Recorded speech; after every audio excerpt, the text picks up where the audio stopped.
Olá galera, tudo bem? Bem-vindos todos para o nosso momento, para a nossa aula. Gostaria de acolher todo mundo. Eu estou um pouco longe de vocês. Hoje eu estou ministrando esse momento direto de Juazeiro do Norte. É um pouquinho longe. Para quem nunca ouviu falar, entra aí no Google e você vai ver o quanto é longe, tá bom? Mas aí vou estar ministrando a aula com vocês normalmente, tá bom?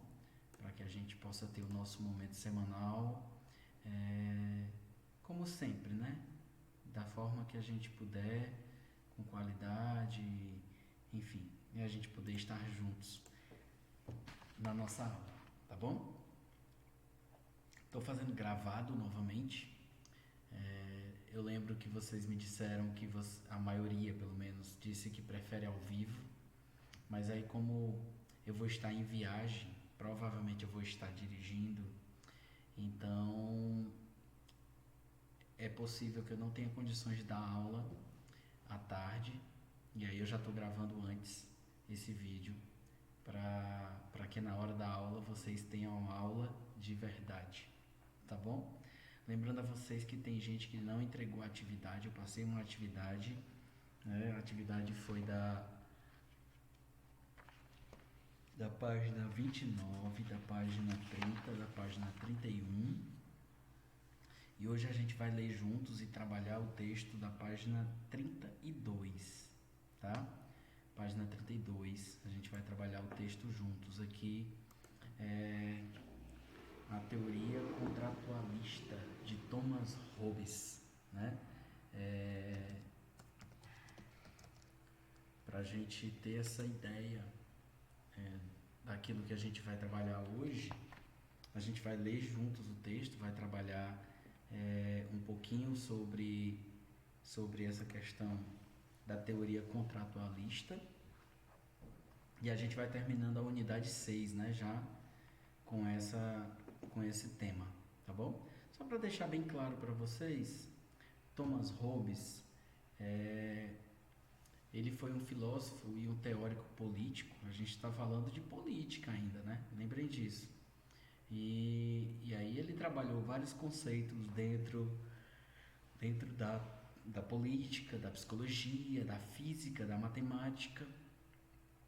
Então um cara que pensava por muitas áreas, né? E ele trabalhava pensamentos bem amplos. E aí, só em a gente escutar esse nome contratualistas, dá pra gente perceber que tem um tom de comercial, um tom de burocrático, enfim, em cima dessa palavra contratualista, né? E a gente vai entender um pouquinho o porquê disso.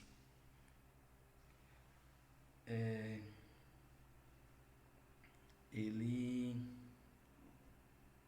ele viveu entre cerca de 1588 a 1679. Então, só para vocês se perceberem no tempo aí, quando é a contemporaneidade de Thomas Hobbes.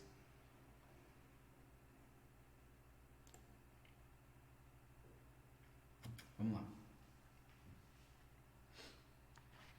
Vou pegar aqui a apostila com vocês.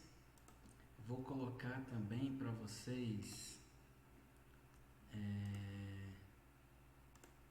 a apostila, vou colocar na tela também, para que vocês possam acompanhar junto comigo, tá bom? Principalmente quem não tiver a apostila, né?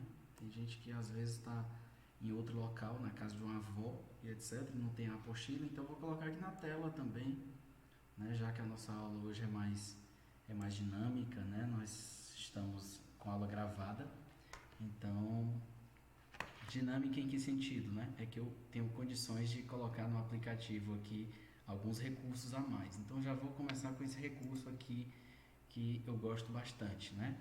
Fica a minha fotinha de um lado e o texto na frente. Se eu quiser mostrar alguma imagem, se eu quiser mostrar alguma coisa, eu mostro com mais facilidade. Tá bom? Vamos ler juntos. Thomas Hobbes, John Locke e Jean-Jacques Rousseau, Eles são os principais filósofos contratualistas modernos. Eles desenvolveram o conceito de estado de natureza diferente da vida social. Isto é, a tese de que a natureza humana não predispõe os seres humanos para a organização política em sociedade. Para eles, portanto, a sociedade política não é uma realidade natural, mas sim o produto de um contrato estabelecido pelos seres humanos. Apesar dessas semelhanças, as teorias desses autores apresentam notáveis diferenças, especialmente no tocante à conceituação da natureza humana e aos fundamentos do poder político. Então vocês estão percebendo que eles vão falar muito dessa realidade, tanto de natureza humana como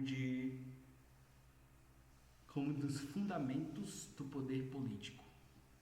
Então, eles pensam diferentes, mas eles fazem parte de uma mesma corrente denominada de contratualistas, tá bom? Então, vejamos alguns aspectos na teoria contratualista de Thomas Hobbes. Esse filósofo afirma que os seres humanos em condição de natureza se movem unicamente pelos seus desejos ilimitados, e cada um encontra em todos os outros seres da sua espécie inimigos e obstáculos que devem ser vencidos para a concretização das suas ambições. Nessa situação, os seres humanos desconhecem noções de morais como bem e mal, conduzindo-se unicamente conforme seu desejo incessante de poder. Alguém pode estar achando que é uma teoria que é usada hoje, porque a busca pelo poder é muito incessante no nosso país, no nosso mundo, né? Na verdade, as pessoas lutam pelo poder de uma forma inquestionável, de uma forma ousada, de uma forma até surreal, né? Porque a luta pelo poder gera mortes, né? A gente tem, por exemplo, um vice-prefeito que mata um prefeito de uma cidade para tomar o seu poder, né? A gente tem um familiar que é capaz de puxar o tapete de um outro familiar para ficar com a herança, com um negócio, com um poder, né?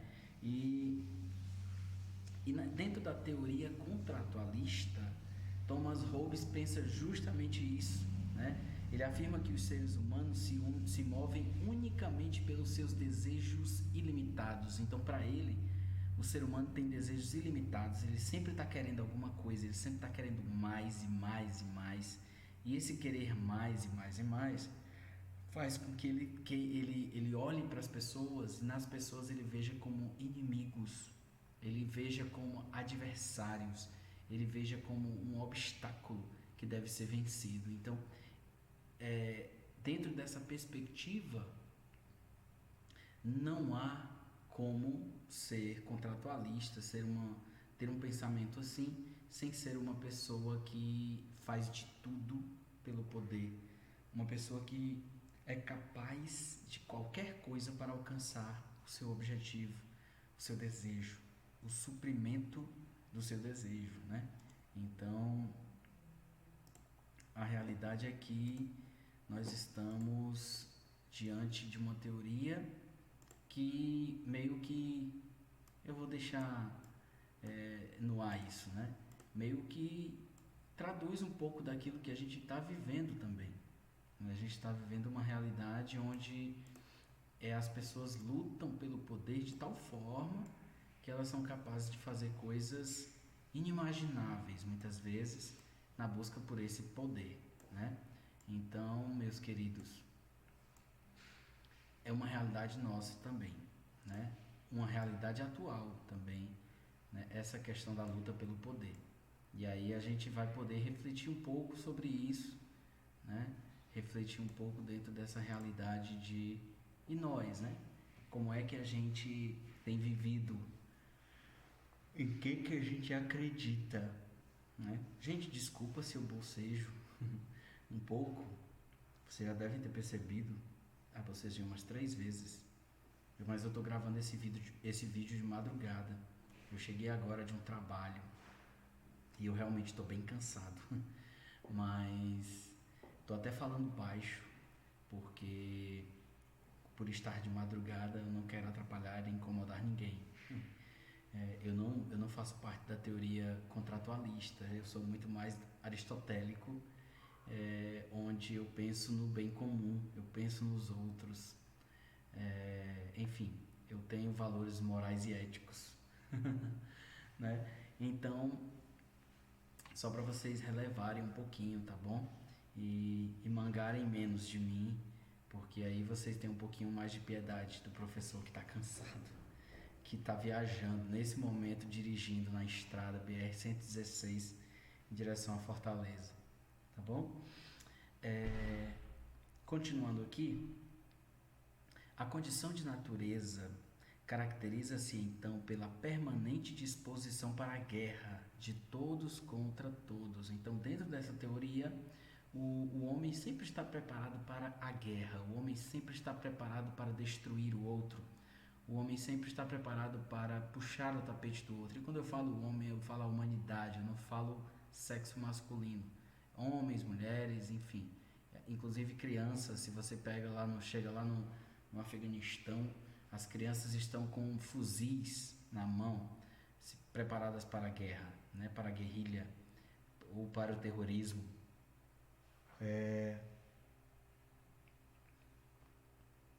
Trata-se de uma vida completamente insegura, né?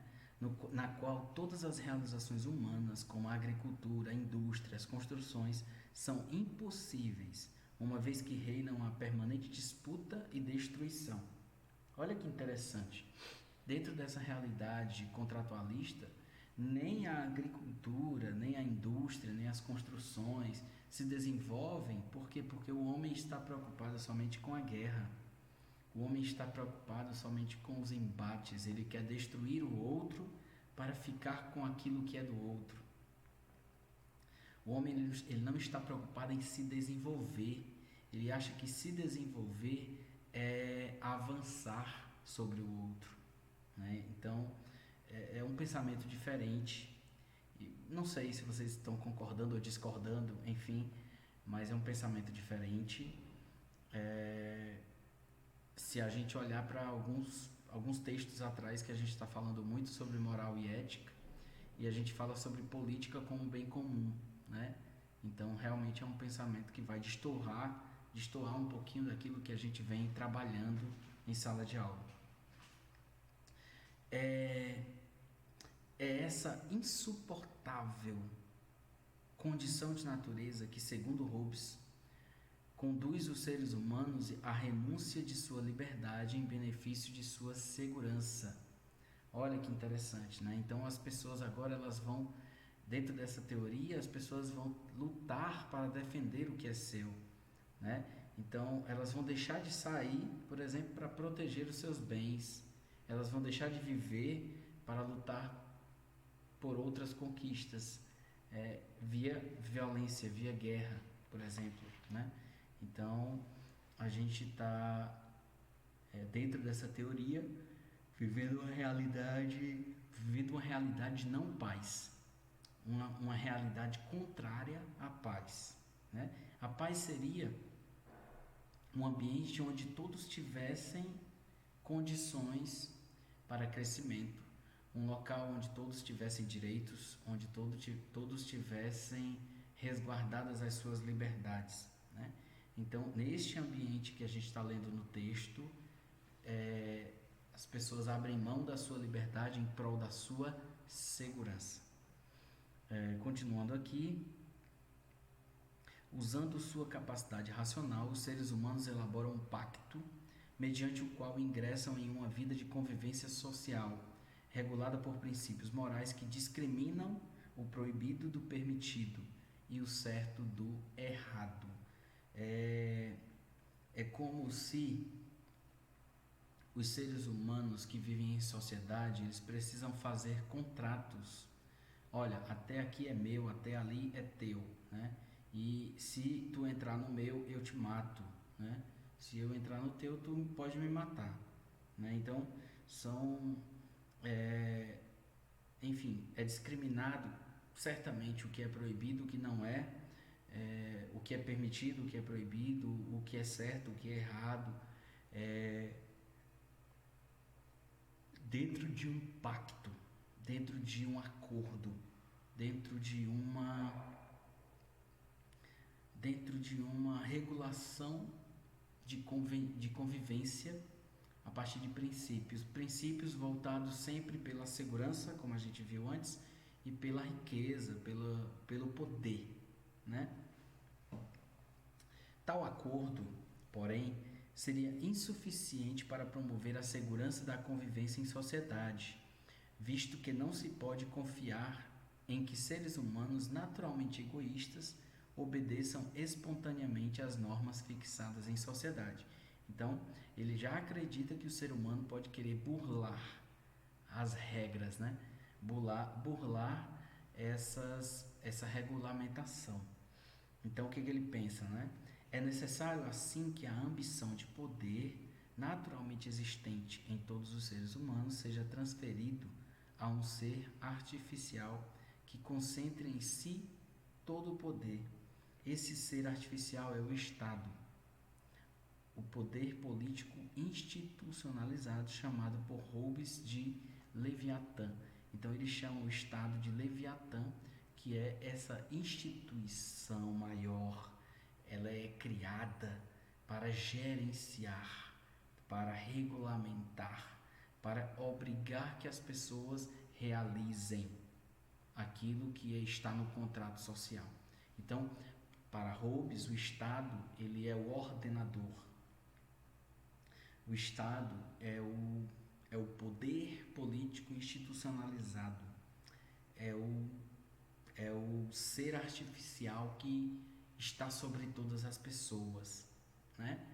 Então, o Estado, que na verdade ele fala dessa forma, mas que na prática a gente tem isso também, né? Por exemplo, se algum de vocês, não vocês porque são muito jovens, mas se alguém faz algo que é contra a lei, a polícia pode prendê-la, a justiça pode condená-la à prisão, né?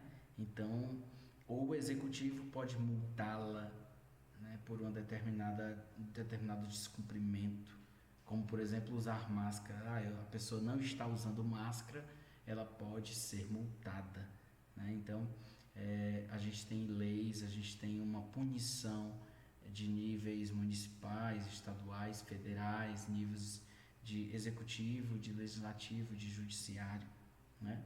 Então, a realidade é que a vida em sociedade seria um grande acordo social, um acordo onde há limites para cada instância, cada pessoa, cada grupo, cada realidade, né? Então, existiria uma ordem gerada pelo Estado. O Estado seria um poder maior, um poder supremo, que organizaria toda a vida social daquele povo. Hobbes usa uma metáfora para se referir ao Estado, porque Leviatã é um monstro marinho retratado em uma passagem da Bíblia como o que há de mais terrível na terra. Então, só para abrir o parênteses, né? Como ele está falando aqui, Leviatã, a qual Hobbes chamou Estado, Leviatã é um nome bíblico que significa uma fera mais temível de todas as feras da terra, né? E aí é um monstro marinho que é temido pelas pessoas, temido pelos pescadores, temido pelos marinheiros e etc, né? Porque é o que há de mais temível na terra. E aí ele faz essa metáfora com Leviatã, que é o Estado. Então, o Estado é o mais temível dentro daquela realidade social, né? Então, tipo assim, o Estado pode prender, o Estado pode expulsar, o Estado pode, enfim, colocar punições, o Estado pode separar, dividir e etc. Então, o Estado ele tem poder de agir sobre a pessoa, de agir sobre você, sobre mim, né? Então o Estado seria esta fera temível. Então, todo mundo tem medo do Estado de alguma forma. Ah, Éder, mas eu pago minhas contas direitinho, eu faço tudo certo, não sei o quê, mas no dia que você estiver passando numa rua escura, tal hora da noite, de repente pode chegar a polícia e querer te prender, querer te bater, né? Querer te causar algum tipo de constrangimento. Então, isso é autoridade, a autoridade que é dada justamente por essa relação Estado e cidadãos, né? Então, existe um embate aí entre essa realidade de Estado e cidadão. O cidadão é aquele que vai ter que obedecer dentro do Estado, e o Estado é aquele que tem o poder sobre todos os cidadãos. Então, olha como é uma relação complexa, né? Tu manda e eu obedeço. Então, manda quem pode, obedece quem tem juízo, como diz um determinado jargão popular. Vamos continuando aqui. Hobbes usa essa metáfora, né, para refletir, para se referir ao Estado. Com isso, o filósofo quer se referir ao poder absoluto que o Estado deve exercer sobre os súditos. Ele chama aqui os cidadãos de súditos, como se fosse uma monarquia, dado que ele não é somente a garantia de que os seres humanos vivam em segurança, como também a condição de possibilidade para a prosperidade da vida em sociedade. Então, para Hobbes, essa realidade de ter o Estado como o poder absoluto, aquele que determina todas as coisas, aquele que realiza todas as coisas, ele não é somente para a garantia da segurança dos homens, da humanidade, da sociedade, né, que deveria, pelo menos deveria ser na prática mesmo, né?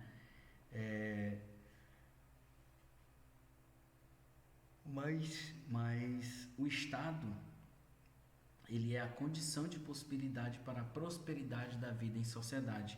O Estado é a esperança de crescimento, ou seja, a organização faz com que o Estado cresça. Então você vai me pagar um imposto, você vai me pagar outro imposto, e eu vou somar tudo isso para reverter em crescimento para o Estado, né? Se isso acontece ou não, volto a dizer, não é responsabilidade minha, né? Eu estou apenas comentando o que o texto traz. Assim, para Hobbes, os súditos podem resistir às medidas adotadas pelo Estado, exceto se este se volta contra a sua vida.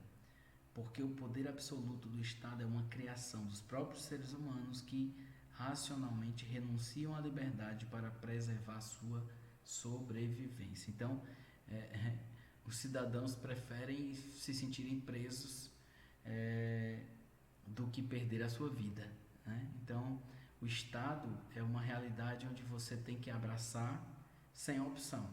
Tipo assim, ou eu voto ou nada acontece, ou eu pago imposto ou eu vou ser punido por isso, e etc, né? Então o Estado é aquele carrasco de alguma forma, por isso que a gente chamou aqui no parágrafo anterior de Leviatã, né? De um animal marinho muito temível. Então o Estado ele se torna esse carrasco, né? O carrasco que vai te prejudicar se você não fizer a sua parte. Você não pagar um imposto, você pode ter o seu veículo, por exemplo, retido, tomado, né? Então o Estado é isso, né? É esse exercício do poder absoluto. É poder absoluto no Estado? Não estou falando que, por exemplo, um deputado estadual tem poder absoluto. Não, né? Mas estamos falando de um corpo geral, né? O Estado geral é quem manda. Não que seja necessariamente um presidente, um governador, um prefeito, um deputado federal, não. Mas o poder absoluto, aquele que gera o poder absoluto, ele é quem comanda, né? E nós súditos, nós cidadãos, meramente obedecemos, tá bom? Então, a gente falou da política, por exemplo, nos textos passados, a gente falou de Aristóteles. Então a gente falou é,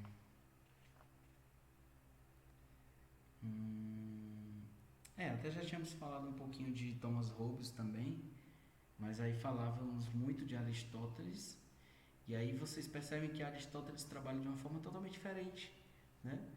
Eu até eu, eu coloquei aqui o texto na tela e acabei não descendo, né? Se tiver alguém acompanhando aí, eu acabei deixando passar e não desci, certo? Muito bem, dá pra ver o mouse e tudo, né? Que bom. Então, aqui embaixo, para quem tem a apostila, para Hobbes, mesmo com suas individualidades, os seres humanos abrem mão da sua liberdade para viverem em sociedade, possuidora de regras, e serem governados pelo Estado, que passa a ser responsável pela manutenção da vida dos seus cidadãos. É um contrato. É tipo assim, eu te pago um imposto para você me proporcionar saúde. Eu te pago um imposto para você me proporcionar educação. Eu te pago outro imposto para que você me proporcione segurança. É um contrato. Então, é uma relação comercial entre o cidadão e o seu Estado. O Estado é como se fosse uma empresa a qual nós somos realmente servos, trabalhadores, né? Então, existe um contrato social ali, existe uma realidade de combinação, ou de aceitação, ou de negociação. Na verdade, não há negociação, há uma imposição, né? Mas é para vocês entenderem um pouco desse jogo político e dessa realidade estrutural na sociedade, né? E a sociedade ainda é muito contratualista também. É uma realidade, por exemplo, vamos dar um exemplo aqui, só um exemplo, tá? O João Mateus, ele faz um favor para a Iandra e daqui a pouco ele cobra que a Iandra também faça um favor a ele, né? Então as pessoas hoje em dia elas são muito, muito assim. Elas querem algo em troca, elas querem fazer algo por alguém sem receber em troca, né? São pessoas contratualistas, pessoas comercialistas, né? Pessoas que vivem de trocas, na verdade. Ela não oferta, ela não se entrega, ela exige do outro. Então, é muito daquilo que a gente está vivendo e aquilo que a gente vive, né? Não é verdade? E, inclusive, a gente está vendo isso um pouquinho na questão dos textos que a gente lê, né? A gente viu a questão da eleição, que na aula passada, e aí a gente percebeu, né, o quanto uma eleição para líder de turma na sala de aula pode gerar um problema entre dois amigos, né? De repente eles podem ali deixar de se falar, eles podem ali gerar uma relação complexa ou difícil por causa de uma eleição, de um resultado de uma eleição, né? Então, as pessoas muitas vezes são assim, né? E, inclusive, vocês percebem que Pedro ele estava meio confiante na vitória, né? Porque ele achava que tinha um contrato com essas pessoas, né? Ter ajudado Manuela a se levantar daria o direito a ele de receber um voto dela, né? Então seria um contrato isso, seria uma exigência, seria um negócio, um comércio, né? E na verdade não era, porque Manuela preferiu votar em quem ela achava que era mais competente naquele momento para assumir aquela responsabilidade, não é verdade? Enfim, mas, gente, vamos já se encaminhando para terminar. Lemos o texto inteiro, né? O texto da página 32. Gostaria de lembrar a vocês novamente que enviem a atividade, aqueles que não fizeram, enviem, pelo menos até hoje, tá bom? A atividade para que eu possa dar uma olhada e dar um ok, colocar aqui no meu material a atividade de vocês, tá bom? 30, 29, né? 30 e 31.